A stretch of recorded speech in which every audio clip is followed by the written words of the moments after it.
Hello guys, welcome to 1% Daily. So this video is all about the new farm laws 2020. This is presented by me Chirag Jain. So the purpose of this video is not to impose my opinion on you, rather to make you clear about these new laws in a very simple manner so that you can make your opinion yourself. So let's start. So as we all know, this new laws is passed by the Parliament of India in September 2020. So the simple aim was to double the farmers income by 2022, जो कि हम सबको पता ही होगा Modi government का one of the main goal है. So this जैसे ही ये बिल पास हुए, इट इंस्पायर्ड द प्रोटेस्ट जो कि आज तक चल रहा है against this new acts. So in January 2021 supreme court ने स्टे लगा दिया इनके इम्प्लीमेंटेशन पे, and they appointed a committee to resolve the matter between the government and the farmers. So these are three new laws which we will discuss it one by one.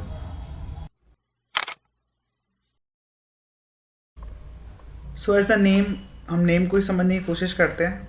So the farmers produce, trade and commerce, promotion and facilitation. Farmers के produce का trade and commerce. Trade means buying and selling, commerce means उनसे related activities जो होती हैं buying and selling से, that is commerce. उनका promotion, उनका facilitation इस एक्ट में बताया गया है. So they are the main provisions of this act. So the first provision is opening up agricultural sale and marketing outside the notified APMC mandis for farmers. मतलब कि अभी तक क्या है कि फार्मर्स के पास ऑप्शन अपने प्रोड्यूस को बेचने का सिर्फ APMC मंडी है. वो अपने प्रोड्यूस को APMC मंडीज में बेच सकते हैं. APMC का मतलब is agricultural produce marketing committees. So इस बिल में क्या कर दिया है कि फार्मर्स को ऑप्शन दे दिया गया है कि they can sell their produce outside APMC मंडीज. Second provision is remove barriers to interstate trade, because क्योंकि मंडीज में बेच सकते थे तो इंटरस्टेट ट्रेड तो पॉसिबल ही नहीं था. बट इस बिल में बोला गया है कि प्रमोट हो इंटरस्टेट ट्रेड, तो हरियाणा का किसान जाके महाराष्ट्र में भी अपना प्रोड्यूस बेच सके. Third one is provides a framework for electronic trading. As we all know, हर चीज़ में इलेक्ट्रॉनिक बाइंग सेलिंग हो रही है, तो क्यों ना हो एग्रीकल्चर प्रोड्यूस में भी.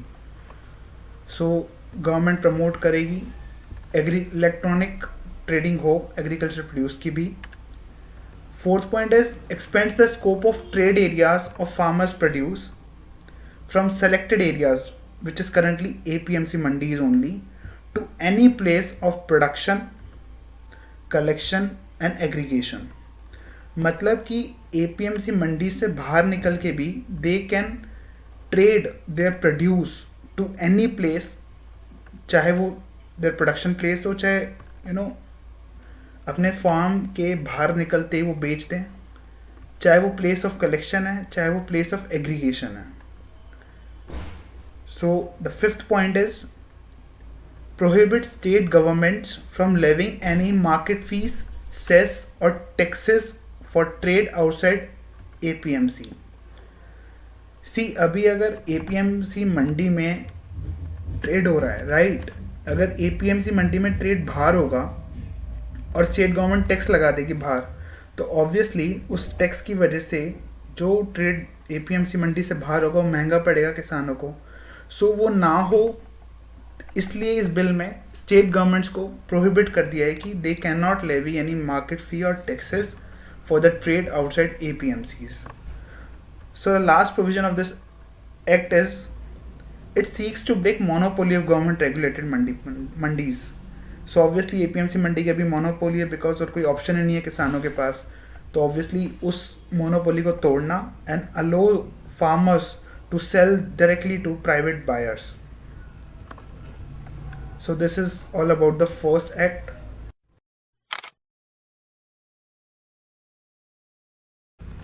सो अब इस बिल का देखते हैं हम. सो फार्मर्स के एम्पावरमेंट, उनके प्रोटेक्शन के लिए जो एग्रीमेंट बनाए जा रहे हैं ऑन प्राइस एश्योरेंसेस और फार्म सर्विसेज से रिलेटेड जो भी प्रोविजंस है वो इस एक्ट में है. So the first provision is which is the bone of contention between the farmers and government, that is contract farming. Contract farming provide किया गया है इस एक्ट में. It provides a legal framework for farmers to enter into written contracts with the companies and produce for them. इसका मतलब farmers companies के साथ, जो बड़ी बड़ी कंपनीज है जिनको farmer produce they require as a raw material, so farmers and the big companies can come into the contract और farmers उनके लिए produce कर सकते हैं directly. So return farming agreement हो which is entered into the prior of production, मतलब production शुरू होने से पहले ही उसमें सारा terms and conditions लिखा जाएगा regarding supply, quality, grade, standard and price. इसका मतलब जो कि एग्रीमेंट साइन किया जाएगा उसमें ये सारी कंडीशंस लिखी जाएंगी. सो इट प्रोवाइड्स, और अगर इन सब चीज़ में डिस्प्यूट होता है कुछ, तो this act provided a 3 level dispute mechanism, dispute resolution mechanism, which is conciliation board first level. अगर कंसिलिएशन बोर्ड से भी सॉल्व नहीं होता देन एसडीएम के बाद है अपीलिएट अथॉरिटी. सो ये 3 level of dispute settlement mechanism provide किया गया है. So this is about the second act. So जैसा कि हम देख रहे हैं कि ये अमेंडमेंट एक्ट है. पहले के 2 एक्ट तो न्यू है बट ये अमेंडमेंट एक्ट है. तो बेस एक्ट था that is essential commodities act 1955. So ये एक्ट क्या बोल रहा है? It removes cereals, pulses, oil seeds, edible oils, onions and potatoes from the list of essential commodities. तो इन सब प्रोडक्ट्स को, फूड प्रोडक्ट्स को essential commodities की लिस्ट से हटा दिया जाए. इनका डीरेगुलेट कर दिया जाए production, storage, movement, distribution of these food commodities. Remove stock holding limits on such items. ये पॉइंट इंपॉर्टेंट है कि कोई कितना इसको स्टॉक कर सके उसकी लिमिट सब हटा दो. And the central government can intervene only in extraordinary circumstances. तो इस बिल में एक्स्ट्राऑर्डिनरी सर्कमस्टांसेस क्या क्या बोले गए हैं? War, famine, extraordinary price rise and natural calamity of grave nature. So इन सिचुएशंस को छोड़ के सारे रिस्ट्रिक्शंस हटा दिए जाएंगे over the production, storage, movement, distribution of these food commodities. So obviously what it allows is, it allows agri-businesses to stock food articles and remove government's ability to impose restrictions arbitrarily. क्योंकि अब क्या है कि essential commodities act अभी implemented, ये अभी implement नहीं हुआ है, बट जो इसका 1955 एक्ट है उसके अंदर अब क्या होता है कि इन एक्स्ट्राऑर्डिनरी सर्कमस्टांसेस और in the normal situations also government imposes restrictions on the movement or storage of these products. So जिससे कि it discourages the private investment into the warehouses, cold storage, जो कि आज इंडिया में नाम मात्र है. So this is all about the Essential Commodities Amendment Act. So अब हम कुछ concerns देखते हैं which is raised by the farmers. So the first concern is lack of statutory support for MSP. किसानों को लग रहा है MSP हट जाएगा बिकॉज एमएसपी की कहीं बात ही नहीं हुई इस एक्ट में, इन तीनों एक्ट में. Even it one is diversion of agricultural trade towards private mandis. क्योंकि फर्स्ट एक्ट में हमने देखा था कि भाई एपीएमसी मंडी से बाहर निकल के भी किसान अपना ट्रेड कर सकते हैं. सो इससे क्या होगा? स्टेट को लॉस होगा.